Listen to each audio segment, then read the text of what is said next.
Okay, so, we're diving into crypto wallets today, right? You've given me a ton of info on this, and we're going to try to, you know, distill the most important stuff out of it. So at the end of the day, you can choose the right wallet for you and keep your crypto safe. Yeah, sounds good. So I guess we should focus on the two main types, custodial and non-custodial wallets. By the time we're done here, you should have a really solid understanding of the differences between them and, the security implications of each and the best practices for storing your crypto, and all of that's going to come from these resources you've sent over. Okay, cool. Yeah. So let's start with custodial wallets. Like when I look at the stuff from OSL and 101 blockchains, it seems like the main idea is you're basically like trusting a third-party company to like hold on to and manage your private keys for you. Yeah, that's a good way to put it. It's kind of similar to like a bank account. You don't keep all your cash at home. You trust the bank with that, right? Yeah. And in the crypto world, Cyberskrilla mentions that cryptocurrency exchanges are like the most common examples of custodial wallet providers. Yeah, and the convenience of that seems like a big plus, right? Especially if you're new to this whole crypto thing.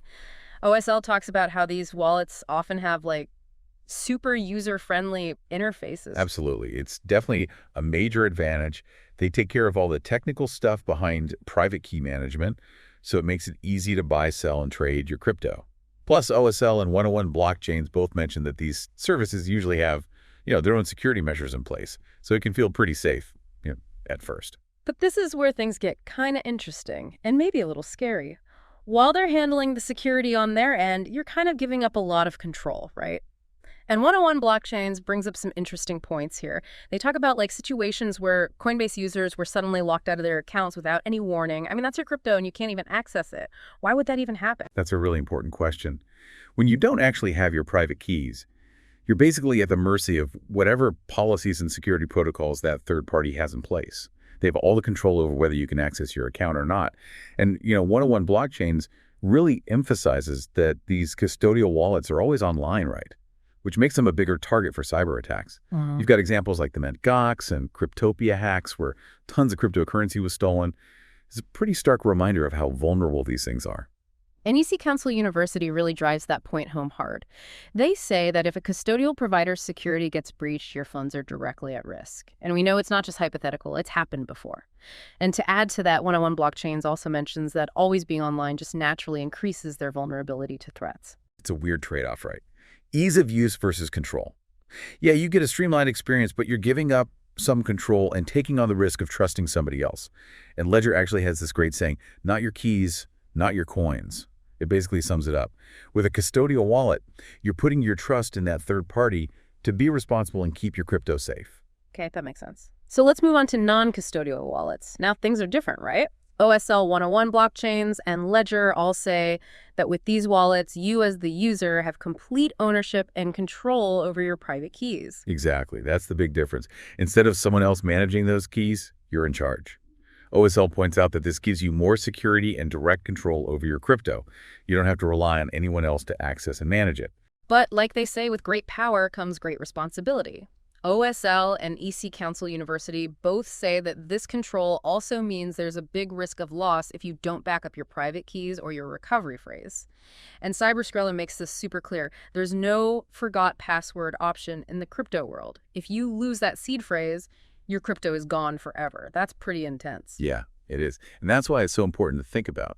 Are you really ready to take on that level of responsibility? Yeah. Because 101 blockchains explains that the recovery phrase is like the key to getting your crypto back Yeah. if something happens to your wallet.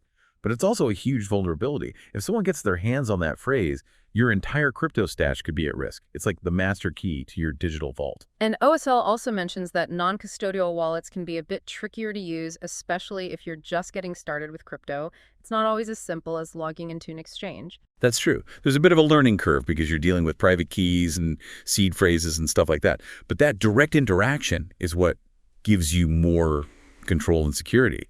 Now, when it comes to non-custodial wallets, Ledger breaks them down into different types, which is helpful for understanding the options you have. Right, so you have software wallets, which are also called hot wallets. Ledger explains that you can access these through websites, computer apps, or mobile apps. The key thing is that the private keys are stored online on a device connected to the internet. Sounds convenient, but that must mean there are some security trade-offs, right? Ledger and EC Council University both mention they're more vulnerable to hacks. How does that even work? Yeah, because those private keys are on a device connected to the internet. They're easier for hackers to target. Cyberscrilla actually warns about malware that's specifically designed to steal private keys from hot wallets.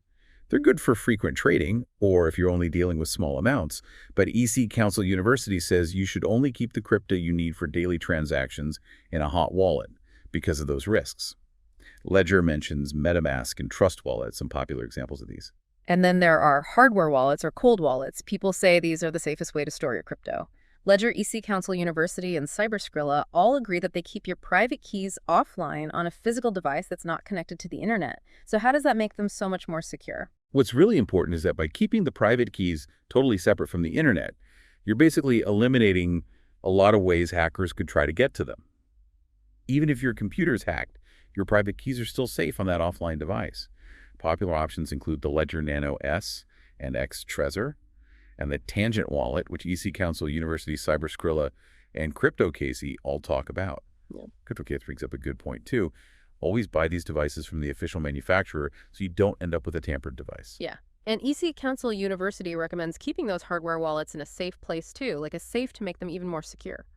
Cyberscrilla also goes into some of the features you should look for in a good hardware wallet, like a secure element chip, which is a special piece of hardware that's really hard to tamper with, PIN protection, regular firmware audits by security experts, a random seed phrase generator, and again, buying from a reputable brand. That sounds like a really thorough approach to security. Exactly.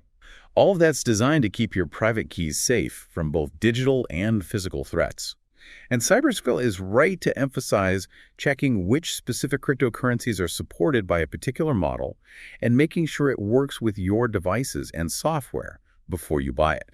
You need to make sure it'll work with the crypto you have. Then there are paper wallets. They're the last of the non-custodial options we'll talk about. Ledger and EC Council University describe these as a totally offline way to store your keys. Basically, your public and private keys are printed on a piece of paper. Seems old school, but are they really safe? In theory, they're very safe from hackers because they're not online. But like EC Council University says, you have to worry about them getting lost or damaged in the real world. Water, fire, or just misplacing them are all things to consider. The best practice is to make multiple copies and keep them in separate secure places to minimize those risks. EC Council University also talks about multi-signature wallets. Can you explain how those work and why someone might use them? Sure, multi-signature wallets add an extra layer of security by needing more than one private key to authorize a transaction. Think of it like a safe deposit box at a bank that needs two keys to open. One person can't do it alone. For crypto, this could mean you need 2 out of 3 specific private keys to approve a transaction before it goes through.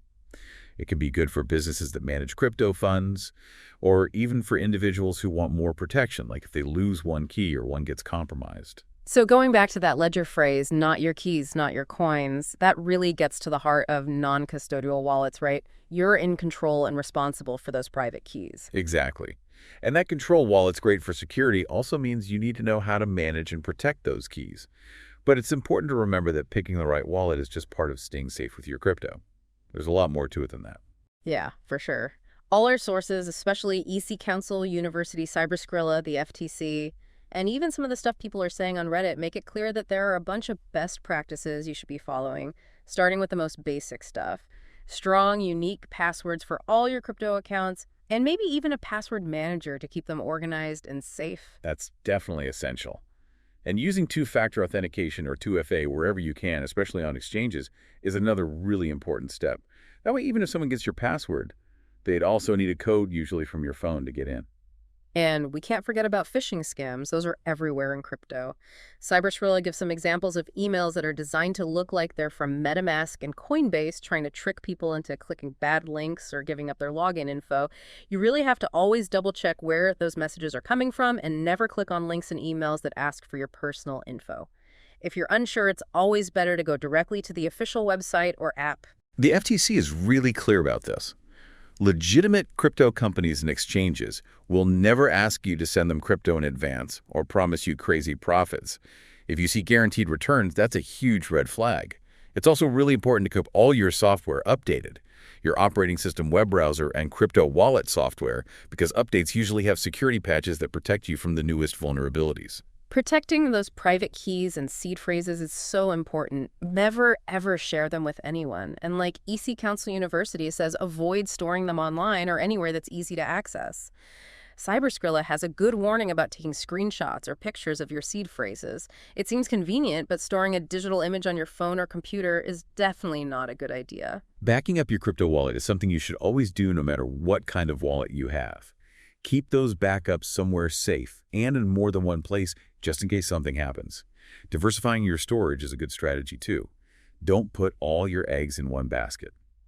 EC Council University and CryptoCasey both suggest using a mix of hot wallets for smaller amounts you might be trading with, and then cold storage like a hardware wallet for your bigger long-term holdings. EC Council University also reminds us that it's important to stay up to date on all the changes in the crypto world and the latest security threats. Scammers are always coming up with new tricks, so you gotta keep learning.